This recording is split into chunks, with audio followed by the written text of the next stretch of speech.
मेरा नाम करण है। मैं अपने माँ-बाप की इकलौती संतान था। मेरे पापा प्रॉपर्टी का काम करते थे और शहर के जाने-माने लोगों में उनकी गिनती होती थी। मुझे हर सुख-सुविधा अपने पापा की वजह से जिंदगी में मिल पाई थी। पापा का साया मेरे लिए घनी धूप में छाँव के जैसा था, लेकिन मैं नहीं जानता था कि जिंदगी ने मेरे पापा को मेरे सपने पूरे करने की बहुत ज्यादा मोहलत नहीं दी थी। वो चाहते थे कि मैं पढ़ लिख कर एक बड़ा ऑफिसर बनूं और इसी के लिए पापा अपना गांव छोड़कर शहर में आकर बस गए थे। यहाँ पर उन्होंने अपना एक बहुत बड़ा घर बनवाया था। वो घर जिसके हर कोने में मैं एक राजकुमार की तरह उछलता फिरता था। मुझे क्या पता था कि ये आलीशान घर एक दिन मेरे लिए जहर और एक सजा बन जाएगा। मैं जब मुश्किल से 3 साल का ही था, तभी मेरी माँ इस दुनिया को छोड़कर चली गई। मुझे तो अपनी माँ का चेहरा ठीक से याद भी नहीं, लेकिन पापा ने मुझे अपने प्यार की छाँव में इस तरह से छुपाया कि मुझे कभी भी माँ की कमी महसूस ही नहीं होने दी। वो मेरे पापा भी थे और माँ भी। हमारी जिंदगी सुकून से गुजर रही थी कि फिर एक दिन ताऊ जी का आना हुआ। वो भी नौकरी के सिलसिले में शहर आकर रहना चाहते थे। शुरू में उन्होंने पापा से कहा कि वो किराए का मकान ढूंढ रहे हैं, लेकिन पापा जो कि रिश्तों को निभाने वाले इंसान थे, उन्होंने तुरंत ही मना कर दिया। पापा ने ताऊ के कंधे पर हाथ रखते हुए प्यार से कहा, भैया, आप ये क्या बात करते हैं? मेरा इतना बड़ा घर है और मैं और करण तो अकेले ही यहाँ रहते हैं। इस घर में इतने कमरे खाली पड़े हैं। वैसे भी घर में सन्नाटा रहता है। आप भाभी और बच्चों को लेकर यहीं पर आ जाइए। हम सब लोग मिलकर साथ में रहेंगे तो घर में रौनक आ जाएगी और करण को भी खेलने के लिए बहन भाई मिल जाएंगे। ताऊ ने थोड़ी सी हिचकिचाहट दिखाई, लेकिन फिर उनकी आंखों में चमकती हुई लालच को उस वक्त कोई भी नहीं देख सका था। ताऊ के अपने भी 2 बच्चे थे। एक बेटा ऋषभ जो मुझसे 2 साल बड़ा था और एक बेटी भूमि जो मुझसे छोटी थी। इस तरह ताऊ, उनकी पत्नी और बच्चे हमारे घर आकर रहने लगे। शुरू शुरू में तो सब कुछ बहुत अच्छा रहा। ताई मेरा ख्याल रखती, मुझे वक्त पर खाना देती और मेरे कपड़े भी प्रेस करती। मुझे लगा कि शायद मेरी माँ की कमी पूरी हो गई। घर में चहल पहल हो गई थी। पापा भी बहुत खुश थे कि उनके भैया उनके पास आ गए हैं। फिर वो मनहूस दिन आया जिसने मेरी जिंदगी की किताब के सभी रंगीन पन्नों को फाड़कर फेंक दिया। पापा को अचानक से भयंकर दिल का दौरा पड़ गया। उन्हें अस्पताल ले जाया गया, लेकिन वो दोबारा कभी उठ ना सके। मैं उस वक्त 7th क्लास का स्टूडेंट था। मुझ पर तो जैसे बिजली ही गिर गई। मेरी जान से प्यारे पापा, जो मेरा एकमात्र सहारा थे, मुझे हमेशा के लिए छोड़कर चले गए। उनके बिना जीने के बारे में मैं कभी सोच भी नहीं सकता था। मैं बहुत छोटी उम्र में था। अपने पापा से बिछड़ना मुझे बर्दाश्त नहीं हो रहा था। उनकी अंतिम विदाई वाले दिन ऐसा लग रहा था जैसे पूरी दुनिया ही खत्म हो चुकी हो।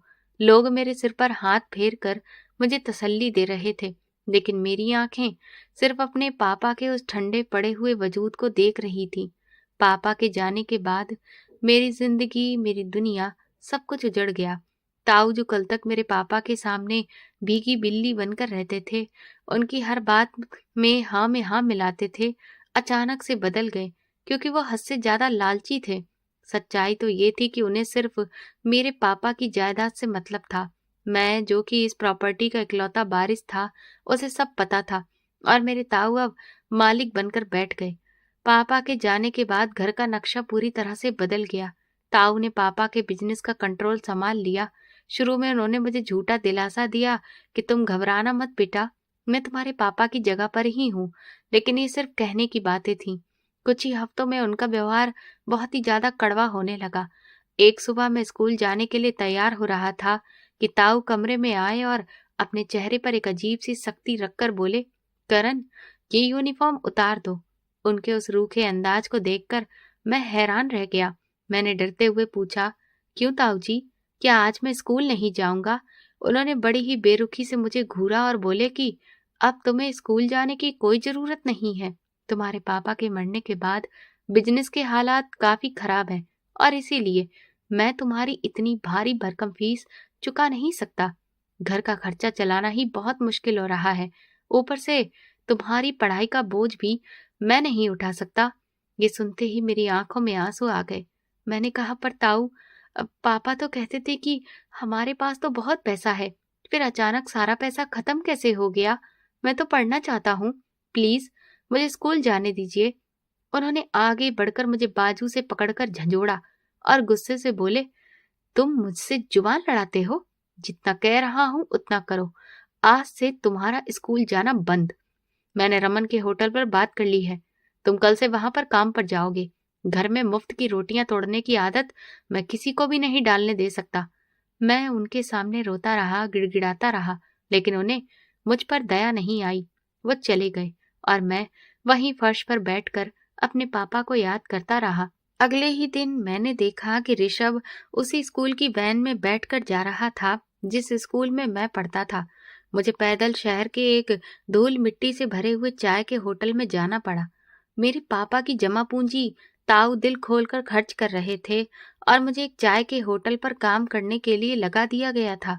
मैं वहां सारा दिन अपने मालिक की जली भुनी बातें सुनता रहता, आने जाने वाले ग्राहकों के सामने जूठे बर्तन उठाता और उन्हें धोता।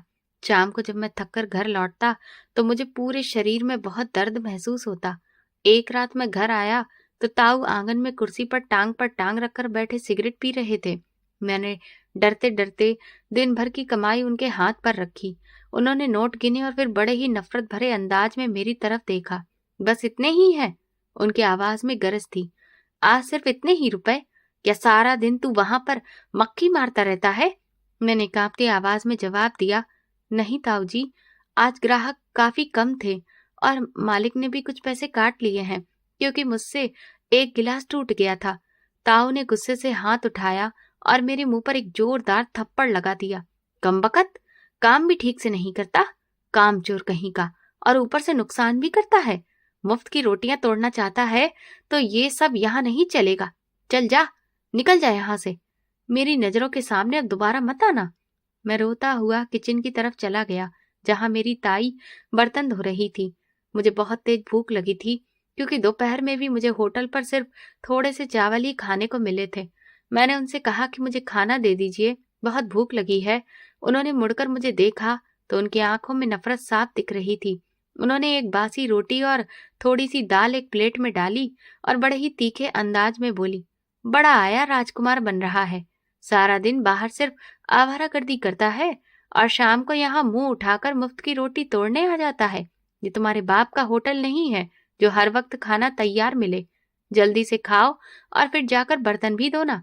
कल सुबह ऋषभ को स्कूल जाना है, उसकी यूनिफॉर्म भी तुम्हें ही प्रेस करनी होगी। मैं चुपचाप वो रोटी लेकर आंगन के कोने में बैठ गया। वहां सूखा निवाला मेरे गले से उतर ही नहीं रहा था। सामने ताऊ का बेटा ऋषभ अपने कमरे में बैठा आराम से टीवी देख रहा था और हाथ में बर्गर पकड़कर खा रहा था। ये वही बर्गर था जो मेरे पापा अक्सर मेरे लिए लाते थे। आंसू मेरे गालों से बहकर रोटी पर गिर रहे थे। ये लोग मुझे ऐसी नजरों से देखते थे जैसे मैं कोई बहुत बड़ा मुजरिम हूं, लेकिन मुझे यहाँ सिर्फ अपना वक्त काटना था। महीने बीत रहे थे, मालिक जो भी सैलरी देता वो मैं ताऊ के हाथ पर रख देता, लेकिन इसके बावजूद भी वो मुझे मारते पीटते और तरह तरह की बातें सुनाते रहते। बची हुई कसर उनके बच्चे पूरी कर देते। कहाँ तो मैं अपने पापा के सपनों को पूरा करना चाहता था और कहाँ अब मुझे नौकर बना दिया गया था। लेकिन फिर भी मैंने हिम्मत नहीं हारी। मेरे अंदर पढ़ने की लगन आज भी जिंदा थी। होटल पर जब भी कोई ग्राहक अखबार छोड़कर जाता तो मैं छुपाकर उसे जरूर पढ़ता। पुराने रद्दी के कागजों में अगर कभी किसी किताब का पन्ना मिल जाता तो उसे भी मैं मन लगाकर बैठकर पढ़ता। कई बार ताऊ से मैंने रिक्वेस्ट की कि मैं स्कूल जाना चाहता हूँ। एक रात जब वो मुझे काफी अच्छे मूड में दिखे तो मैंने हिम्मत करके कहा कि मैं काम भी कर लूंगा, बस आप मुझे अब स्कूल जाने दीजिए। मैं सुबह सुबह उठकर घर का सारा काम भी करूंगा और स्कूल से आकर सीधा होटल चला जाऊंगा। प्लीज मुझे किताबें लाकर दे दीजिए, मैं घर पर ही पढ़ लिया करूंगा।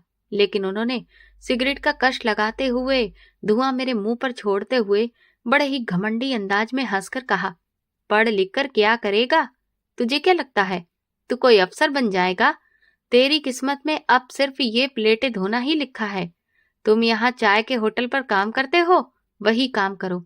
धीरे धीरे इसकी आदत हो जाएगी, फिर आगे चलकर यही काम खुद करना अच्छा लगने लगेगा। चाय बनाना भी तो एक हुनर ही है, पढ़ाई लिखाई में क्या रखा है। मैं अच्छे से जानता था कि वो लालची हैं। वो सिर्फ मेरी कमाई खाने के लिए ही ये सब कह रहे थे और अपने बच्चों को महंगे स्कूलों में पढ़ा रहे थे। उनका इरादा मुझे अनपढ़ रखकर हमेशा के लिए अपना गुलाम बनाने का था, ताकि मैं कभी भी अपने अधिकारों के लिए आवाज ना उठा सकूं। रात के वक्त जब सब सो जाते तो मैं चुपके से उठता और पापा के उस कमरे की तरफ जाता जिसे अब ताऊ ने स्टोर रूम बना दिया था। लेकिन वहां पापा की किताबें वाली अलमारी अभी भी मौजूद थी। मैं वहां बैठकर उनकी किताबें पढ़ता था। मेरे पापा को किताबें पढ़ने का बहुत शौक था। उनकी किताबों को देखकर मुझे उनकी बहुत याद आती और उनकी मौजूदगी का एहसास भी होता। मुझे उस स्टडी रूम में महसूस होता था कि अब किताबें ही मेरा एकमात्र सहारा हैं। मैं उन शब्दों में खो जाता और थोड़ी देर के लिए भूल जाता कि मैं एक अनाथ और बेसहारा नौकर हूँ। कई बार लगता कि जैसे मैं वही करण हूँ जिसने कभी अफसर बनने का सपना देखा था।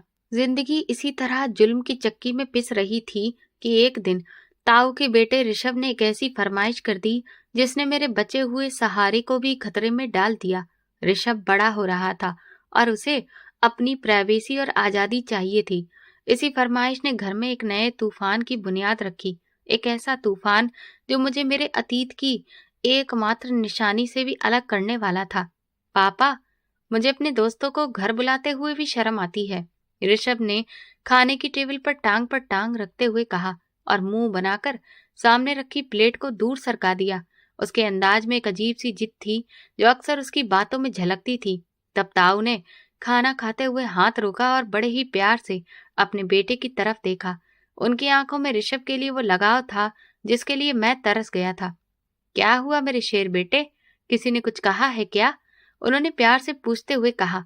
ऋषभ ने मेरी तरफ तिरछी नजरों से देखा। मैं कोने में खड़ा उनके ऑर्डर का इंतजार कर रहा था कि कब वे रोटी मांगेंगे और मैं उन्हें ला कर दूंगा। अब किसी और से क्या कहना है पापा, बस हमारा घर ही ऐसा है। मेरे सारे दोस्तों के पास अपने खुद के कमरे हैं, उनका अपना पर्सनल सेटअप है जहां वे पढ़ते हैं, गेम्स खेलते हैं और एक मैं हूँ जो लॉन्ज में सोफे पर बैठकर होमवर्क करता हूँ। मुझे प्राइवेसी चाहिए, मुझे अपना अलग कमरा चाहिए। उसकी बातें जिद्दी बच्चे की तरह हवा में लटकी थीं। ताई जो अब तक खामोशी से खाना खा रही थी तुरंत बोली, मेरा बेटा बिल्कुल ठीक कह रहा है, अब वो बड़ा हो रहा है, उसे अपना अलग रूम चाहिए। वैसे भी नीचे वाला पोर्शन तो आपने किराए पर दे दिया है, अब ऊपर जगह ही कहाँ है। ताऊ कुछ देर के लिए सोचने लगे। उन्होंने चारों तरफ नजर दौड़ाई। मैं दिल ही दिल में भगवान से प्रार्थना कर रहा था कि उनकी नजर मेरे पापा के कमरे पर ना पड़े। वो कमरा जो बंद था, जहां मेरे पापा की यादें, उनकी खुशबू और उनकी सारी किताबें सुरक्षित थीं। वो घर का एकमात्र कोना था जहां जाकर मुझे सुकून मिलता था। लेकिन शायद उस वक्त भगवान को भी मेरी कोई भी बात सुनाई नहीं दी। ताऊ के चेहरे पर एक मक्कार मुस्कुराहट आई।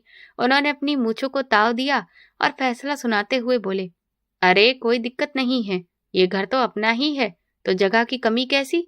वो सामने वाला स्टडी रूम है ना, वो किस काम का है? वो तो सालों से बंद पड़ा है, बस उसमें पुरानी किताबें और रद्दी ही तो भरी हुई है। ये सुनते ही मेरे पैरों तले से जमीन निकल गई। मेरा दिल जोर जोर से धड़कने लगा। वो स्टडी रूम रद्दी का नहीं था, वो मेरे पापा के लिए बहुत खास था। वो उनके ज्ञान का खजाना था जिसे वे अपनी जान से ज्यादा प्यार करते थे। मैं तड़प कर आगे बढ़ा। मेरी आवाज में बेबसी और डर दोनों शामिल थे। ताऊ जी, वो तो पापा का स्टडी रूम है, उसमें उनकी कीमती किताबें हैं, प्लीज उसे कुछ मत करिए। उन्होंने तुरंत चेहरे पर कड़क अंदाज लाया और मुझे ऐसे देखा जैसे मैं कोई कीड़ा मकोड़ा हूँ। बेगरज कर बोले, तो क्या करें उन किताबों का? अचार डालें? तुम्हारा बाप तो मर चुका है ना, अब उन किताबों को कौन पढ़ेगा? तुम जो चाय के होटल पर कप धोते हो। उनकी इस बात पर ऋषभ जोर से हंसने लगा। हाँ पापा, यही पड़ेगा। इसे तो यह भी नहीं पता होगा कि किताब को पकड़ते कैसे हैं। ये सुनते ही मेरा खून खौल उठा, लेकिन मैं अपनी औकात जानता था। मैंने फिर थोड़ी हिम्मत इकट्ठा करके कहा कि मैं पढ़ लूंगा ताऊ जी, मैं वादा करता हूँ, मैं रात को जाकर पढ़ लूंगा। लेकिन वो कमरा पापा की निशानी है, उसे खत्म मत करिए। उन्होंने गुस्से से अपनी कुर्सी खींची और खड़े हो गए। वे मेरे पास आए और मेरी कमीज का कॉलर पकड़कर झंझोड़ दिया। उनकी आंखों में खून उतर आया था अपनी जुबान को लगाम लगाना सीखो करण। मुझे मत सिखाओ कि मुझे अपने घर में क्या करना है। ऋषभ को वो कमरा पसंद है और अब वो कमरा उसी का होगा। कल सुबह तक मुझे वो कमरा खाली चाहिए। एक एक किताब, एक एक कागज वहां से साफ हो जाना चाहिए। जो बेचने के लायक है उसे बेच दो और बाकी को जला दो। वो कमरा बिल्कुल साफ चाहिए ताकि मैं वहां पर नया फर्नीचर लगवा सकूं। मेरी आंखों से आंसू निकल आए। ये सिर्फ एक कमरे के छीने जाने की बात नहीं थी। ये मुझसे मेरे पापा का आखिरी एहसास छीन लेने की साजिश थी। उस वक्त मैं इमोशनल होकर बोल पड़ा, लेकिन ताऊ जी, वो मेरे पापा का स्टडी रूम है। तुम्हारे पापा अब मिट्टी में मिल चुके हैं, तो उस स्टडी रूम का कोई फायदा नहीं। मेरा बेटा वहां रहेगा, अपनी पढ़ाई करेगा। वैसे भी ये घर मेरा है। सुन लिया? तेरा बाप तो मेरे घर पर उल्टा कब्जा जमा कर बैठा था। ये सुनकर मुझे बहुत हैरानी हुई। मेरा दिमाग चकरा गया। मेरे पापा ने तो हमेशा मुझे कहा था कि ये घर उन्होंने दिन रात मेहनत करके बनाया है। उन्होंने एक एक ईंट अपनी कमाई से लगवाई है और आज ताऊ जी कह रहे थे कि ये घर उनका है। मैंने कांपती आवाज में कहा कि ये आप क्या कह रहे हैं? ये घर तो मेरे पापा ने बनवाया था। आप तो यहाँ बाद में आए थे। ये सुनते ही वे जोर जोर से हंसने लगे और बोले, तुम्हें तुम्हारे बाप ने यही झूठी कहानियां सुनाई थी, क्योंकि तुम्हारा बाप एक नंबर का झूठा था। ये सब कुछ, ये जमीन, ये दीवारें, ये छत, ये सब मेरी कमाई का है। तुम्हारा बाप तो एक नंबर का कंगाल था। वो तो मेरे टुकड़ों पर पलता था। मैंने उसे तरस खाकर यहाँ पर रहने की जगह दी थी और वो एहसान फरामोश जाते जाते इस घर पर अपना हक जता गया था। तभी ताई भी पीछे से बोली, और नहीं तो क्या, हमने ही तो उन दोनों पति पत्नी को यहाँ पर सिर छुपाने की जगह दी थी, वरना बे तो सड़कों पर भटक रहे होते। ताई ने कहा कि पापा की शादी के तुरंत बाद ही उन्होंने उन्हें घर से जाने के लिए कह दिया था, क्योंकि मेरी माँ के साथ उनकी बनती नहीं थी। मैंने तुरंत ये बात कही तो वो जोर से चिल्लाए, ये सब बकवास है। सच तो ये है कि तुम्हारा बाप निकम्मा था। उसने कभी कुछ कमाया ही नहीं। मेरा दिल चाह रहा था कि मैं चिल्ला चिल्ला कर उनसे कहूं कि तुम लोग झूठ बोल रहे हो। मेरे पापा ऐसे नहीं थे। वो बहुत ही मेहनती इंसान थे। लेकिन मेरे पास अब कोई सबूत नहीं था। मैं उस वक्त बिल्कुल अकेला था।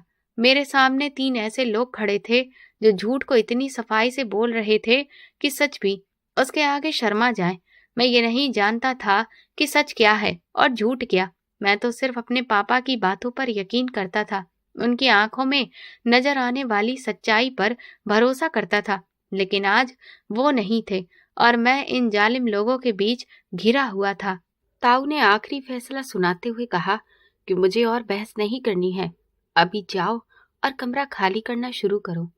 कल सुबह अगर मुझे वहां पर एक भी पुरानी किताब नजर आई तो फिर तुम्हारी खाल उधेड़ कर रख दूंगा। और हाँ, वो सारा कबाड़ बेचकर जो पैसे मिलेंगे वो लाकर सीधा मुझे देना, क्योंकि कमरे की दोबारा से पेंटिंग करनी है जो इसी पैसे से होगी। ऋषभ अकड़ते हुए अंदाज में मुस्कुराया और अपने कमरे की तरफ चला गया। ताऊ और ताई भी वहां से चले गए और मैं वहीं खड़ा रह गया, अकेला और लाचार। मेरे कानों में उनके वही शब्द गूंज रहे थे कि तेरा बाप मेरे घर पर कब्जा जमाकर बैठा था। क्या सच में मेरे पापा ऐसे थे या मेरी सारी जिंदगी एक झूठ थी? नहीं, मेरा दिल ये मानने को राजी नहीं था। मैं भारी कदमों के साथ उस बंद कमरे की तरफ गया। मेरे हाथ कांप रहे थे जब मैंने दरवाजे का हैंडल घुमाया। दरवाजा एक अजीब सी आवाज के साथ खुला, लेकिन तभी अंदर से वो खुशबू आई जो अक्सर मेरे पापा के पास से आती थी। पुरानी किताबों और कागजों की खुशबू भी उसमें मिली हुई थी। मैंने लाइट जलाई। सामने दीवारों पर अलमारियां किताबों से भरी हुई थी। बीच में पापा की एक बड़ी सी गोल मेज रखी थी जिस पर अब धूल की परत जम चुकी थी। पापा, मुझे माफ कर देना। मैं आपकी आखिरी निशानी भी बचा नहीं सका। मैं बहुत ही कमजोर हूँ। ये लोग बहुत बुरे हैं। ये कहते हैं कि ये घर आपका नहीं है। ये कहते हैं कि आप उनके टुकड़ों पर पलते थे। आप मुझे यहाँ अकेला छोड़कर क्यों चले गए? मुझे बताइए, अब मैं क्या करूं? मैं वहीं फर्श पर बैठकर बच्चों की तरह रोने लगा, लेकिन रोने से ना तो किस्मत बदलने वाली थी और ना ही ये हकीकत। मुझे ऑर्डर मिला था और मुझे भी गुलामी के उस फर्ज को निभाने के सिवा और कोई रास्ता नहीं था। कुछ देर बाद मैंने आंसू पोंछे और कमरे के कोने से एक पुराना बोरी जैसा थैला उठाया। मुझे अपने ही हाथों से अपने पापा की दुनिया उजाड़नी थी। मैं एक एक करके किताबें निकालकर उस बोरे में डालने लगा। हर किताब के गिरने की आवाज मेरे दिल पर हथौड़े की तरह लग रही थी। कमरा धीरे धीरे खाली हो रहा था। अलमारियां, जो कभी ज्ञान के गहनों से भरी हुई थीं, अब मुंह खोले अपनी वीरानी का शोक मना रही थी। मैंने टेबल की दराज खोली। वहां कुछ पुरानी डायरियां, कुछ पेन और कागज रखे थे। ताऊ जी का ऑर्डर था कि सब कुछ निकाल कर फेंक देना। मैंने वो सामान भी निकाला और बोरे में डाल दिया। मेरा दिल खून के आंसू रो रहा था। मैं उदासी से अपने पापा की वे किताबें, जिनसे बहुत सी यादें जुड़ी थीं, बोरे में भर रहा था। ये वे कीमती चीजें थीं जिन्हें कौड़ियों के भाव कबाड़ में बेचा जाने वाला था। रात गहरी हो चुकी थी। घर में सन्नाटा था। सिर्फ किताबें उठाने और रखने की आवाज सुनाई दे रही थी। मैंने आखिरी अलमारी के सबसे ऊपर वाले खाने की तरफ हाथ बढ़ाया। वहां कुछ पुरानी फाइलें और रजिस्टर रखे थे। मैंने उन्हें खींचा तो उनके पीछे छुपी एक चीज पर मेरा हाथ लगा। वो एक भारी सी चीज थी जो शायद सालों से वहां पड़ी थी। मैंने उसे बाहर निकाला। वो पापा की पुरानी मोटी सी चमड़े की डायरी थी जिस पर धूल जमी हुई थी। मैंने उसे साफ किया। ये वही डायरी थी जो पापा अक्सर रात को बैठकर लिखते थे और मुझे कभी भी उसे हाथ नहीं लगाने देते थे। वो कहते थे कि वक्त आने पर मैं तुम्हें ये दूंगा। मैं वो डायरी बोरे में डालने की जगह अपने हाथ में पकड़े रहा। उसमें एक अजीब सी कशिश थी। दिल ने कहा कि इसे मत फेंको, इसे छुपा लो। शायद इसमें पापा की कोई ऐसी बात हो जो मेरे जख्मों पर मरहम रख दे। अभी मैं डायरी खोलकर देखने ही वाला था कि तभी बाहर कदमों की आवाज सुनाई दी। ताऊ जी देखने आ रहे थे कि काम हुआ है या नहीं। मैं घबरा गया। अगर उन्होंने ये डायरी देख ली तो इसे भी छीनकर रद्दी में डाल देंगे। मैंने जल्दी से डायरी को अपनी शर्ट के अंदर छुपा लिया और दोबारा जमीन पर पड़ी किताबों के ढेर को उठाकर बोरे में भरने लगा। ताऊ जी दरवाजे पर आकर रुके। उन्होंने कमरे का जायजा लिया जो काफी हद तक खाली हो चुका था। किताबों से भरे बोरे फर्श पर रखे थे। शाबाश, उन्होंने खुश होते हुए कहा। सुबह सुबह ही कबाड़ी को बुलाकर ये सब दे देना, और खबरदार जो एक कागज भी यहाँ बचा। मुझे दोपहर तक ये कमरा बिल्कुल साफ चाहिए। मैंने सिर झुकाकर कहा, जी। फिर वो मुड़कर चले गए। मैंने चैन की सांस ली और शर्ट के अंदर छुपी हुई डायरी को महसूस किया। मुझे नहीं पता था कि उस डायरी में क्या लिखा है, लेकिन मुझे एक अजीब सा सुकून मिल रहा था, जैसे कि पापा ने अपना हाथ मेरे सिर पर रख दिया हो। मैंने सोच लिया कि मैं सब कुछ बेच दूंगा, लेकिन ये डायरी नहीं दूंगा। ये मेरे और मेरे पापा के बीच एक राज रहेगी। मुझे नहीं पता था कि ये मामूली सी दिखने वाली डायरी मेरी जिंदगी में क्या तूफान लाने वाली है, और ये कैसे ताऊ के उन सभी झूठों का पर्दाफाश करने वाली है जो उन्होंने आज मेरे सामने बोले थे। लेकिन अभी के लिए ये मेरी एकमात्र उम्मीद थी। अगली सुबह सूरज निकलने से पहले ही ताऊ मेरे सिर पर सवार हो गए। उनका अंदाज पहले से भी ज्यादा कठोर था। वो चाहते थे कि नाश्ते से पहले ही पापा का कमरा पूरी तरह खाली हो जाए। मैं अपनी नींद और थकावट को भूलकर वो भारी बोरियां घसीटने लगा। ताऊ दरवाजे पर खड़े लगातार मुझे इंस्ट्रक्शंस दे रहे थे और उनकी नजर हर चीज को ध्यान से नाप तोल रही थी, जैसे उन्हें डर हो कि मैं कहीं कुछ छुपा न लूं। जल्दी से हाथ चलाओ करण, आज ही पेंटिंग करने वाला आने वाला है और तुम अभी तक ये किताबें यहाँ घसीट रहे हो। उन्होंने घड़ी देखते हुए गुस्से से कहा। मैंने एक लंबी सांस ली और पापा की किताबों का आखिरी ढेर उठाने के लिए झुका। मेरा दिल बहुत उदास था क्योंकि आज मैं अपने ही हाथों से अपने पापा की यादों को घर से निकाल रहा था। मैंने वो भारी ढेर उठाया ही था कि अचानक मेरा पैर फिसल गया और मेरे हाथ से किताबें छूट गईं और वे एक जोरदार धमाके के साथ पूरे फर्श पर बिखर गईं। उन बिखरी हुई किताबों के बीच पापा की वो मोटी सी डायरी भी थी जिसे मैंने रात को छुपाने की कोशिश की थी, मगर ताऊ की मौजूदगी की वजह से ना तो मैं उसे कहीं अलग बोरे में डाल सका और ना ही कहीं छुपा सका, बल्कि वो किताबों के बीच ही दब गई थी। डायरी जमीन पर गिरी और खुल गई। इस पल कुछ ऐसा हुआ जिसने कमरे की हवा को एकदम घुटन भरा कर दिया।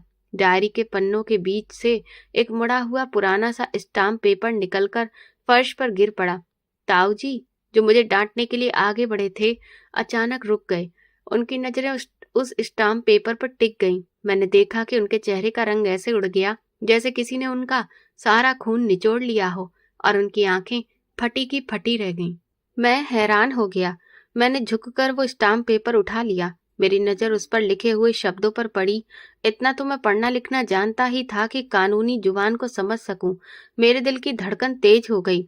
ये क्या है? मेरे मुंह से अचानक निकल पड़ा। उस स्टाम्प पेपर के मुताबिक ये घर और पापा की सभी दुकानें और ज्यादातर संपत्ति का इकलौता वारिस मैं था। पापा ने अपनी जिंदगी में ही ये सब कुछ मेरे नाम पर करवा दिया था, और ये स्टाम्प पेपर उसी चीज का सबूत था कि ताऊ जी का उस घर पर कोई भी कानूनी अधिकार नहीं था। अभी मैं वो कागज पढ़ ही रहा था कि तभी ताऊ जी शेर की तरह मुझ पर झपटे। उन्होंने एक झपट्टे में वो स्टाम्प पेपर मेरे हाथ से छीन लिया। उनके हाथ कांप रहे थे और माथे पर पसीना था। लाओ, इधर दो मुझे, उन्होंने चिल्लाते हुए कहा। तुम अभी बच्चे हो, बड़ों के मामलों में टांग मत अड़ाया करो। मैं हैरानी से उनकी तरफ देखता रह गया और कांपती आवाज में कहा कि लेकिन ताऊ जी, इस पर तो लिखा है कि ये घर मेरे नाम पर है। पापा ने ये घर मुझे दिया है, फिर आप क्यों कह रहे थे कि ये आपका है? उनके चेहरे पर डर की जगह गुस्सा और मक्कारी झलकने लगी। उन्होंने उस कागज को बड़ी ही सख्ती से अपनी मुट्ठी में जकड़ लिया और चिल्लाकर बोले, ये सब झूठ है और बकवास है। तुम्हारा बाप मरते वक्त अपना मानसिक संतुलन खो बैठा था। ये कागज जाली है और ये सारी प्रॉपर्टी मेरी है, जिसमें एक एक कमाई मेरी लगी हुई है। तुम्हारा बाप मेरा छोटा भाई था और इसीलिए मैंने उसे सब कुछ छुपा कर दिया था, ताकि तुम लोग मेरे एहसानों तले दबे होने का एहसास ना कर सको। मैं उन्हें देखता रह गया। मुझे कुछ समझ ही नहीं आ रहा था कि वो एकदम से घबरा क्यों गए और मुझे सफाई क्यों दे रहे हैं। अगर वो सच्चे थे तो उनके हाथ कांप क्यों रहे थे? लेकिन ताऊ जी, ये तो सरकारी स्टाम्प पेपर है। मैंने फिर से बात समझाने की कोशिश की। चुप हो जाओ, वो जोर से दहाड़े। मुझे कानून मत सिखाओ। ये कागज पुराने हैं। तुम्हारे पापा ने कारोबार में इतना कर्ज ले लिया था कि सब कुछ तो बिक चुका है। मैंने अपनी जेब से पैसे देकर ये घर बचाया है। वो तो तुम शुक्र मनाओ कि मैंने तुम्हें रहने के लिए ये छत दे रहा हूँ। ये कहकर वो तेजी से मुड़े और स्टाम्प पेपर को अपनी जेब में डालते हुए कमरे से बाहर निकल गए।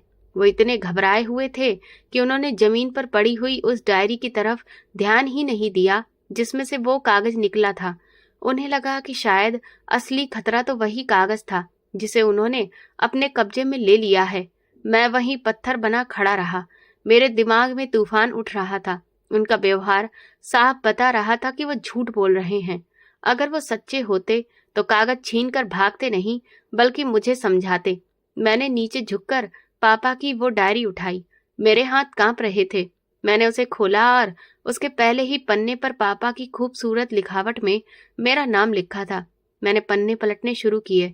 उसमें पापा ने अपनी रोजमर्रा की बातें लिखी थी, लेकिन आखिरी कुछ पन्ने बहुत ही जरूरी थे। वहां लिखा था कि मेरे बेटे करण, अगर तुम ये डायरी पढ़ रहे हो तो शायद मैं अब इस दुनिया में नहीं हूँ। मुझे अपनी बिगड़ती हुई सेहत का अंदाजा हो गया है और मुझे अब अपने भाई की नीयत पर भी शक होने लगा है। इसीलिए मैंने अपनी जिंदगी में ही तुम्हें अपनी पूरी जायदाद का कानूनी वारिस बना दिया है। अगर मेरे बाद तुम्हें कोई भी परेशान करे या फिर तुम्हारे अधिकारों को छीनने की कोशिश करे तो तुम तुरंत ही मेरे दोस्त वकील गोपाल भूषण के पास चले जाना। उसका ऑफिस कचहरी रोड पर है। मेरे बाद मेरी ये डायरी ही तुम्हें तुम्हारे सारे अधिकारों के बारे में बताएगी, और वकील साहब के पास सभी असली कागजों की कॉपियां सुरक्षित हैं। पापा के शब्द पढ़कर मेरी आंखों से आंसू निकलने लगे। यानी पापा समझ चुके थे कि अगर वो इस दुनिया में नहीं रहे तो ताऊ जी मेरे साथ ये सब कर सकते हैं। वो मेरे लिए पहले से ही इंतजाम करके गए थे, लेकिन मैं बेवकूफ अब तक अंधेरे में भटक रहा था। उस दिन मैंने खुद को मजबूत बनाया और अपने आंसू पोंछकर कसम खाई कि मैं अपने पापा की वसीयत को बर्बाद नहीं होने दूंगा और अपना हक लेकर रहूंगा। लेकिन मैं ये भी जानता था कि ताऊ जी बहुत ही चालाक और पावरफुल हैं। अगर मैं अभी कुछ भी कहता तो वो मुझे घर से निकाल देते या शायद मुझे जान से ही मार देते। मुझे अब दिमाग से काम लेना था। मैंने डायरी को दोबारा अपनी शर्ट के अंदर अच्छी तरह से छुपा लिया और बाकी किताबों को बोरे में भरना शुरू कर दिया। थोड़ी देर के बाद ताऊ जी दोबारा आए। अब वो बिल्कुल शांत लग रहे थे। शायद उन्हें भरोसा हो गया था कि उन्होंने सबूत मिटा दिया है। क्या हुआ? अभी तक सफाई पूरी नहीं हुई? उन्होंने रौब झाड़ते हुए पूछा। मैंने बड़े ही मासूम और डरे हुए अंदाज में चेहरा बनाते हुए सिर झुकाकर कहा, जी, हो गई है। बस मैं वो कागज देखकर डर गया था। मुझे लगा कि शायद पापा ने कोई कर्ज लिया था और अब वो मुझे चुकाना होगा, और कहीं मुझे पुलिस ना पकड़ ले जाए। शुक्र है कि आपने वो कागज ले लिया। आप सही कहते हैं, मुझे इन बातों की कोई समझ नहीं है। ये सुनते ही ताऊ जी के चेहरे पर सुकून की लहर आ गई। वो मेरी बेवकूफी पर दिल ही दिल में खुश हो रहे थे। हाँ बेटा, इसीलिए तो कहता हूँ कि बड़ों की बात माना करो। वो कागज सच में कर्ज का नोटिस था। मैं खुद ही उससे निपट लूंगा। तुम बस अपना काम करो और ध्यान से रहो। मैं तुम्हारे लिए बुरा थोड़ी ना सोचता हूँ। उन्होंने मेरे सिर पर हाथ फेरा और चले गए। उन्हें जरा भी अंदाजा नहीं था कि जिस भतीजे को वे बेवकूफ समझ रहे हैं, वो अब सब कुछ जान चुका है। इसके बाद मैं पहले की तरह काम करता रहा। मैं ताऊ के सामने यही महसूस कराता रहा कि मुझे कुछ नहीं पता, और मैं उनके हर एक ऑर्डर को मानता रहा। सुबह होटल जाता, शाम को घर के काम करता और उनकी हर एक डांट चुपचाप सुनता। उन लोगों को अब यकीन हो गया था कि करण वही पुराना डरपोक दबा हुआ लड़का है जिसे उन्होंने अपना गुलाम बना रखा है। लेकिन मेरे अंदर एक आग जल रही थी। मैं रोज रात को छुपकर डायरी पढ़ता और अपने इरादों को पक्का करता। मुझे बस एक मौका चाहिए था, एक ऐसा मौका जब मैं घर से निकलकर वकील साहब तक पहुंच सकूं और वो स्टाम्प पेपर वापस हासिल कर सकूं जो ताऊ जी ने अपनी अलमारी में छुपा रखा था। फिर एक दिन वो मौका आ ही गया। एक दिन ताऊ जी बहुत खुश थे। ऋषभ का रिजल्ट आया था और वो पास हो गया था। उसी खुशी में ताऊ जी ने फैसला किया कि वो सब लोग यानी ताऊ, ताई और उनके बच्चे शहर के एक महंगे रेस्टोरेंट में डिनर के लिए जाएंगे। करण, तुम घर पर रहो और ध्यान रखना, गेट अच्छी तरह बंद कर लेना, हम देर से आएंगे। ताई ने तैयार होते हुए मुझे ऑर्डर दिया। मैंने सिर हिलाकर कहा, जी, आप फिक्र न करिए। जैसे ही उनकी गाड़ी गेट से बाहर निकली, मैंने तुरंत गेट बंद किया और भागते हुए ताऊ के कमरे की तरफ गया। मेरा दिल जोर जोर से धड़क रहा था। अगर वो वापस आ गए तो, अगर उन्होंने अलमारी को ताला लगाकर रखा होगा तो, लेकिन मेरे पास खोने के लिए कुछ भी नहीं था और पाने के लिए पूरी दुनिया। मैं ताऊ के कमरे में गया। अलमारी का लॉक लगा हुआ था, लेकिन मैं जानता था कि ताऊ अक्सर चाबी को ड्रेसिंग टेबल के दराज में छुपाते हैं। मैंने उस दराज को टटोला और मेरी उंगलियां ठंडी चीज से टकराईं। चाबी वहीं पर थी। मैंने कांपते हाथों से अलमारी खोली। कपड़ों की परतों के नीचे सबसे आखिर में वो फाइल रखी थी जिसमें ताऊ ने वो स्टाम्प पेपर रखा था। मैंने फाइल खोली और वो पेपर निकाल लिया। उसे देखते ही मेरे अंदर एक नई ताकत आ गई। मैंने वो पेपर अपनी जेब में डाला, अलमारी बंद की और चाबी वापस वहीं पर रख दी। मैं घर के पिछले दरवाजे से छलांग लगाकर सीधा कचहरी रोड की तरफ गया। शाम काफी गहरी हो रही थी, लेकिन मेरी मंजिल अब रोशन थी। मैं पापा के बताए हुए वकील के पास पहुंचा। उनके ऑफिस के बाहर गोपाल भूषण एडवोकेट की नेम प्लेट लगी हुई थी। अंदर पहुंचा तो देखा कि वकील साहब कुर्सी पर बैठे फाइलें देख रहे थे। उन्होंने सिर उठाकर एक हाँफते हुए लड़के को देखा। हाँ, बताओ बेटा, इससे मिलना है? उन्होंने अपने चश्मे को ठीक करते हुए पूछा। मैंने जेब से वो स्टाम्प पेपर और पापा की डायरी निकालकर उनकी मेज पर रखी। मेरा नाम करण है, मैं आपके दोस्त का बेटा हूँ। मेरी आवाज भर आई। उन्होंने चौंक कर मुझे देखा और फिर तेजी से स्टाम्प पेपर उठाया। उसे देखते ही उनकी आंखों में चमक आ गई। तुम रघुवीर के बेटे हो? उन्होंने खड़े होकर मुझे गले लगा लिया। इसके बाद मैंने उन्हें सब कुछ बताया कि किस तरह से मेरे ताऊ ने मेरे साथ धोखा किया, जिसे सुनकर उनकी आंखें भी भर आईं। वो कहने लगे, शायद तुम्हारे पापा को पहले से ही अपने भाई की नीयत पर शक था, इसीलिए उसने सिक्योरिटी के तौर पर वो सारे असली कागज मेरे पास रखवा दिए थे। उस वक्त तो मुझे उसका इरादा समझ में नहीं आया था, लेकिन आज तुम्हारी बातें सुनकर मैं सब कुछ समझ चुका हूँ। तुम्हारे पापा सच में एक दूरदर्शी इंसान थे, इसीलिए उन्होंने कानूनी तौर पर तुम्हारे नाम पहले ही सब कुछ कर दिया। तुम्हारे ताऊ ने जो तुम्हारे साथ किया है वो एक जुर्म है। उन्होंने तुरंत अपने असिस्टेंट को बुलाया और कार्रवाई आगे बढ़ाने का ऑर्डर दिया। फिर उन्होंने मेरे कंधे पर हाथ रखकर कहा, घबराओ मत करण, अब तुम्हें होटल पर काम करने की जरूरत नहीं है। कल सुबह अदालत खुलेगी और कल ही तुम्हारे ताऊ को पता चलेगा कि सच को जितना भी दबाया जाए वो एक दिन सामने आता ही है। मैंने चैन की सांस ली। इन 5 साल की गुलामी के बाद पहली बार मुझे आजादी की हवा महसूस हो रही थी। जंग अभी शुरू हुई थी, लेकिन जीत का मुझे यकीन हो चुका था। मैं उस रात घर वापस लौटा तो मेरे दिल में अजीब सी उलझन थी। मैं बहुत डरा हुआ भी था, लेकिन खुश भी था। ताऊ जी रेस्टोरेंट से लौटकर टीवी देख रहे थे। मुझे देखते ही उन्होंने कड़ी नजर से देखा और कहने लगे, इतनी देर से तुम दिख नहीं रहे थे, कहाँ गए थे? मैंने कहा कि पापा का कमरा खाली हुआ है ना, तो वहीं पर झाड़ू लगा रहा था। उन्होंने फिर से पूछा, तो अब सब कुछ ठीक है ना? मैंने सिर झुकाकर कहा, जी, मैं अपनी खुशी छुपा रहा था। अब सब साफ है। कल कबाड़ी वाले को बुलाकर बाकी का सामान भी बेच दूंगा। वो मुस्कुराने लगे। शाबाश, कल मुझे सारे पैसे हाथ में चाहिए। अब जाओ, दफा हो जाओ यहाँ से। मैं अपनी छत के कमरे में आया, जो बहुत ही छोटा सा था, जहाँ बहुत सारे मच्छर थे, लेकिन आज मुझे उनकी परवाह नहीं थी। मैं सारी रात जागता रहा और सुबह के इंतजार में तारे गिनता रहा।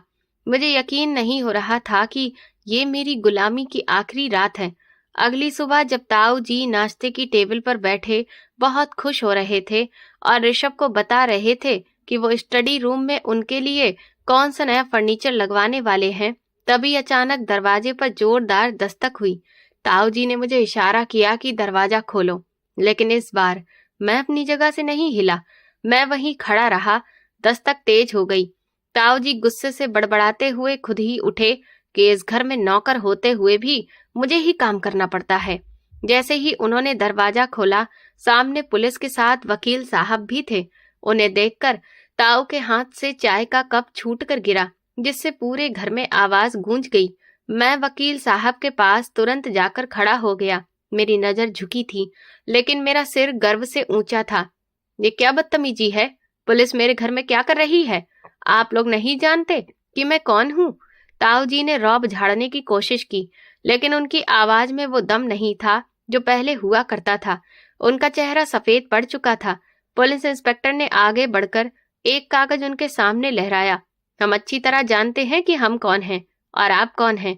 आप करमचंद जी हैं, जिन्होंने अपने अनाथ भतीजे की जायदाद पर अवैध कब्जा किया हुआ है। ताऊ जी ने हकलाते हुए कहा, ये क्या बकवास है? ये तो मेरा घर है, मेरे पास इसके कागज भी हैं। वकील साहब ने आगे बढ़कर वो कानूनी नोटिस उनके सामने किया। करमचंद साहब, ये घर आपका नहीं है और ना ही आप इसके मालिक हैं। पुलिस आपको अनाथ की जायदाद पर गलत कब्जा करने और एक नाबालिग बच्चे से जबरदस्ती काम करवाने के जुर्म में गिरफ्तार करने के लिए आई है। आपके जाली कागजात की सच्चाई खुल चुकी है। ताऊ जी ने मुड़कर मेरी तरफ देखा। उनकी आंखों में भयंकर गुस्सा और हैरत थी। उन्हें यकीन नहीं हो रहा था कि जो लड़का कल तक उनके कदमों में बैठा रहता था, आज उनके सामने उनकी बर्बादी लेकर खड़ा है। तो ये सांप मैं अपनी आस्तीन में पाल रहा था। तूने मेरे ही खिलाफ साजिश की। मैं तुझे जिंदा नहीं छोड़ूंगा। वो मेरी तरफ झपटे, लेकिन पुलिस कांस्टेबल ने उन्हें दबोच लिया। मैंने पहली बार उनकी आंखों में आंखें डालकर कहा कि मैंने कोई साजिश नहीं की। मैंने सिर्फ वही किया जो मेरे पापा मुझे सिखा कर गए थे, यानी अपना अधिकार मांगना।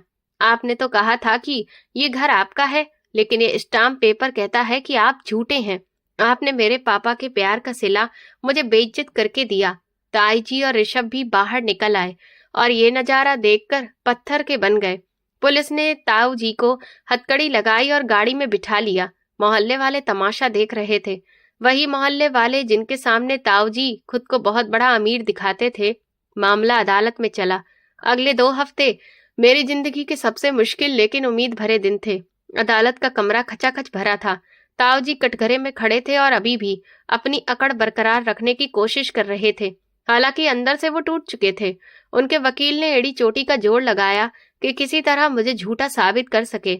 जब वकील साहब ने वो स्टाम्प पेपर जज साहब के सामने रखे तो ताऊ जी चिल्ला पड़े, ये सब झूठ है, ऐसा कुछ नहीं है, ये कागज नकली है। ये सारी प्रॉपर्टी मेरी और इस लड़के के पिता के बीच में थी, जो कि मेरी ही कमाई से बनी थी। मैंने इसे छोटे भाई के तौर पर ही ये सब कुछ सौंपा था। ये लड़का मक्कार है, इसलिए कागज कहीं से बनवाए हैं। जज साहब, ये लड़का एहसान फरामोश है। जज ने अपने चश्मे को ऊपर किया और गौर से स्टाम्प पेपर की जांच पड़ताल की। करमचंद जी, ये स्टाम्प पेपर रजिस्टर्ड है और इन पर लगी तारीख भी आपके इस शहर में आने से 5 साल बाद की है। सरकारी रिकॉर्ड में इसकी एंट्री मौजूद है। आपके पास अपने अधिकार में क्या सबूत है? अब ताऊ जी के पास अपने बचाव में कुछ भी नहीं था। वो बौखला गए। उनके माथे पर पसीना आ गया। वो कभी जज की तरफ देखते और कभी मेरी तरफ। फिर वकील साहब ने वो डायरी निकाली। अदालत में सन्नाटा पसर गया। वकील साहब ने तेज आवाज में पापा की लिखी बातों को पढ़ना शुरू किया। मेरे भाई बदल रहे हैं। मुझे डर लग रहा है कि मेरे बाद कहीं वो मेरे बेटे करण का कोई वैसा हाल न करें। इसीलिए मैंने आज ही सब कुछ करण के नाम पर कर दिया है। अगर भविष्य में मैं ना रहूं तो ये डायरी ही गवाह होगी। ये शब्द अदालत में गूंज रहे थे और ताऊ जी का सिर झुक गया। उसके बाद वकील साहब ने अदालत में मेरे हालात दिखाई। उन्होंने होटल के मालिक को भी कटघरे में बुलाया। होटल के मालिक ने कसम खाकर कहा कि हाँ जज साहब, ये बच्चा मेरे पास ही काम करता रहा है। करमचंद जी खुद हर महीने आते हैं और इसकी सैलरी ले लेते हैं। ये बच्चा कभी 1 रुपया भी अपने पास नहीं रखता। कई बार तो करमचंद साहब ने इसे मेरे सामने थप्पड़ भी मारा है कि पैसे कम क्यों मिले हैं। ये सुनकर अदालत में मौजूद लोगों की आंखों में भी नमी आ गई। जब सबका चेहरा गुस्से से लाल हो गया, ताऊ जी का झूठ शीशे की तरह बिखर गया। ताऊ जी ने आखिरी कोशिश करते हुए मगरमच्छ के आंसू बहाए। जज साहब, मैं तो इसकी परवरिश कर रहा था। मैंने इसे काम सिखाया है ताकि अपने पैरों पर खड़ा हो सके। ये अनाथ था, मैंने इसे छत दी। जज साहब ने गुस्से से कलम मेज पर मारी और चिल्लाकर बोले कि एक अनाथ बच्चे को स्कूल से हटाकर होटल में बर्तन धुलवाने को आप परवरिश कह रहे हैं? आपने इस बच्चे का बचपन छीना, इसकी पढ़ाई लिखाई छीनी और इसके पिता की निशानियों को भी मिटाने की कोशिश की। आपने सिर्फ कानून नहीं तोड़ा बल्कि खून के रिश्तों की भी बेइज्जती की है। 2 हफ्ते के बाद अदालत ने अपना फैसला सुनाया। वो दिन मेरी जिंदगी का यादगार दिन था। मैंने उस दिन अच्छे कपड़े पहने थे और दिल में भगवान को धन्यवाद कह रहा था कि अदालत तमाम सबूतों और गवाहों की रोशनी में ये फैसला सुनाती है कि ये घर और इसकी पूरी प्रॉपर्टी का मालिक करण है। करमचंद जी को इस अनाथ की जायदाद पर कब्जा करने, धोखाधड़ी और नाबालिग बच्चे से जबरदस्ती काम करवाने के जुर्म में 7 साल की कैद और 3 लाख रुपए जुर्माने की सजा सुनाई जाती है। फैसला सुनते ही ताऊ जी जमीन पर बैठ गए। उनका सारा घमंड, सारी अकड़ मिट्टी में मिल गई। पुलिस वालों ने उन्हें बाजू से पकड़कर उठाया और ले जाने लगे। जाते जाते उन्होंने मुड़कर मुझे देखा और उनकी आंखों में पछतावा था, ये डर। ये मैं फैसला नहीं कर पाया, लेकिन मुझे उन पर तरस नहीं आया। उन्होंने मेरे पापा की मेहनत और मेरे पापा के प्यार का जवाब नफरत से दिया था और कर्मों के फल से कोई भी बच नहीं सकता। घर वापस आने पर नजारा बदल चुका था। वो घर जो कल तक मेरे लिए जेल था, आज फिर से मेरा आशियाना बन गया था। ताई जो कभी मुझे नफरत से देखती थी, अब सिर झुकाकर बैठी थी। ऋषभ जो मेरा कमरा छीनना चाहता था, अब खामोशी से अपना सामान बांध रहा था। उन लोगों का घमंड टूट चुका था। हम लोग गांव जा रहे थे। ताई जी ने धीमी आवाज में कहा, हमें माफ कर देना करण, हम भटक गए थे। हमें हमारे लालच ने अंधा कर दिया था। मैंने कोई भी जवाब नहीं दिया। मैंने वो नहीं किया जो उन्होंने मेरे साथ किया था। ताई, ये घर पापा का था और हमेशा रहेगा। आप जा सकती हैं। मैं आपको नहीं रोकूंगा और ना ही बदला लूंगा। भगवान सब देख रहा है। वो लोग उसी शाम अपना सामान लेकर गांव चले गए। जैसे ही उनका रिक्शा गली से निकला, मैंने मेन गेट बंद किया और आंगन के बीच में खड़ा हो गया। पूरा घर खाली हो गया था, बिल्कुल वैसा ही जैसे मेरे पापा के जमाने में था। एक अजीब सा सुकून दीवारों से झलक रहा था। सबसे पहले मैं उस कमरे की तरफ भागा जिसे ताऊ ने खाली करवाने का हुक्म दिया था। वो कमरा बंद पड़ा था, लेकिन मेरे लिए वहां सुकून था। मैंने वो बोरियां खोली जिनमें मैंने रोते हुए पापा की किताबें भरी थीं। मैंने एक किताब निकाली, उसे साफ किया और दोबारा अलमारी में सजाया। हर किताब को वापस रखते हुए मुझे ऐसा लग रहा था जैसे मैं अपने बिखरे हुए वजूद को समेट रहा हूँ। जब मैंने आखिरी किताब अलमारी में रखी और पापा की कुर्सी पर बैठा, तो मुझे महसूस हुआ जैसे पापा मेरे सामने खड़े मुस्कुरा रहे हों। दीवार पर लगी उनकी तस्वीर मुझे देख रही थी। देखा बेटा, अधिकार कभी भी छुपाए नहीं छुपता, सच्चाई को जमीन में भी दफन कर दो तो वो बीज बनकर उग आती है। मुझे अपने अंदर से पापा की आवाज सुनाई दी। मैं दोबारा स्कूल जाने लगा। मेरी उम्र अब 17 साल की हो चुकी थी। मेरे क्लासमेट्स मुझसे उम्र में बहुत छोटे थे। शुरू में तो इस सबसे मुझे बहुत शर्मिंदगी महसूस हुई। लोग बातें भी बनाते थे कि ये होटल वाला लड़का अब पढ़ेगा, लेकिन मेरी हिम्मत पहाड़ से भी ज्यादा मजबूत थी। मैंने अपने कान बंद किए और सारा ध्यान किताबों पर लगाया। मैंने दिन रात मेहनत की। होटल पर काम करने वाला करण अब खुद को पढ़ाई में गुम कर चुका था। मैं वही सपना पूरा करना चाहता था जो मेरे पापा ने मेरे लिए देखा था, एक बड़ा अफसर बनने का सपना। बरसों बाद उसी स्टडी रूम में बैठकर मैं पढ़ रहा था जहां कभी मुझे जाने की इजाजत नहीं थी। वक्त पंख लगाकर उड़ने लगा। साल गुजरते गए और मैं कामयाबियों की सीढ़ियां चढ़ता गया। मैंने अपनी मेहनत से अपना बिजनेस दोबारा खड़ा किया जो ताऊ ने बर्बाद कर दिया था, और अपनी पढ़ाई भी पूरी की। मैंने यूनिवर्सिटी में टॉप किया और गोल्ड मेडल हासिल किया। उस दिन प्रोग्राम में मेरे साथ पापा तो नहीं थे, लेकिन उनके दोस्त वकील साहब मौजूद थे जिन्होंने हर मोड़ पर मेरा साथ दिया। वो मेरे लिए दूसरे पिता का दर्जा रखते थे। फिर एक दिन वकील साहब मेरे घर आए। उनके साथ उनकी बेटी भी थी। वो एक सुलझी हुई और अच्छी लड़की थी जिसने मेरी मुश्किल की कहानी सुन रखी थी। वकील साहब ने बड़े ही प्यार से मेरे कंधे पर हाथ रखकर कहा, करण, मैंने तुम जैसा हिम्मत वाला नौजवान नहीं देखा। तुमने साबित कर दिया कि हीरे को कीचड़ में भी फेंक दो तो भी वो हीरा ही रहता है। मैं चाहता हूँ कि तुम मेरे बेटे बन जाओ। इनकार करने की कोई वजह ही नहीं थी। फिर मेरी शादी उनकी बेटी से हुई। मेरा घर जो वीरान हो चुका था दोबारा खुशियों से भर गया। मेरी पत्नी ने उस घर को वैसे ही संभाला जैसे कि मेरी माँ ने संभाला था। उसने मेरे पापा की किताबों को वैसे ही सुरक्षा के साथ रखा जैसे कि मैं रखता था। आज मैं अपने पापा के उसी स्टडी रूम में बैठा हूँ। खिड़की से बाहर बारिश हो रही है और ठंडी हवा आ रही है। मेरे बालों में सफेदी उतर आई है, लेकिन वो यादें आज भी तरोताजा हैं। मेरे सामने टेबल पर वही मोटी सी पुरानी डायरी रखी है। उसके पन्ने पीले पड़ चुके हैं, लेकिन उसमें लिखे शब्द आज भी चमक रहे हैं जैसे अभी लिखे गए हों। मैं अक्सर सोचता हूँ कि अगर उस दिन वो डायरी मेरे हाथ से गिरकर ना खुलती, अगर उसमें से वो स्टाम्प पेपर ना निकला होता, तो आज मैं कहाँ होता। शायद किसी होटल पर बर्तन धो रहा होता या सड़कों की खाक छान रहा होता। ये सिर्फ इत्तेफाक नहीं था, ये मेरे पापा के आशीर्वाद का असर था जो मेरे सिर पर साया बनकर चल रहा था। ताऊ ने तो हर चाल चली, हर जुल्म किया, लेकिन वो भूल गए थे कि अनाथ का रखवाला भगवान होता है। उन्होंने कागज छुपाए, लेकिन किस्मत नहीं छुपा सके। जब भी उस डायरी को मैं जब देखता हूँ तो बस एक बात याद आती है कि यही मेरी पूरी जिंदगी का निचोड़ है। पापा मर गए, मगर उनका आशीर्वाद कभी भी नहीं मरा। उनकी यादें आज भी मेरे साथ हैं। तो दोस्तों, अगर आपको ये कहानी पसंद आई है और आप किस शहर से ये कहानी सुन रहे हैं, हमें कमेंट करके जरूर बताएं। वीडियो को लाइक करें, हाइप दें और ज्यादा से ज्यादा शेयर करें। चैनल पर नए हैं तो सब्सक्राइब करें और नोटिफिकेशन बेल दबाएं ताकि अगली अपडेट सबसे पहले आपको मिले। ये कहानी पूरी तरह से काल्पनिक है। इसमें दिखाए गए सभी पात्र, स्थान और घटनाओं का किसी भी जीवित या मृत व्यक्ति से कोई संबंध नहीं है। यदि किसी नाम, घटना या स्थिति से कोई समानता प्रतीत हो तो वो केवल संयोग है।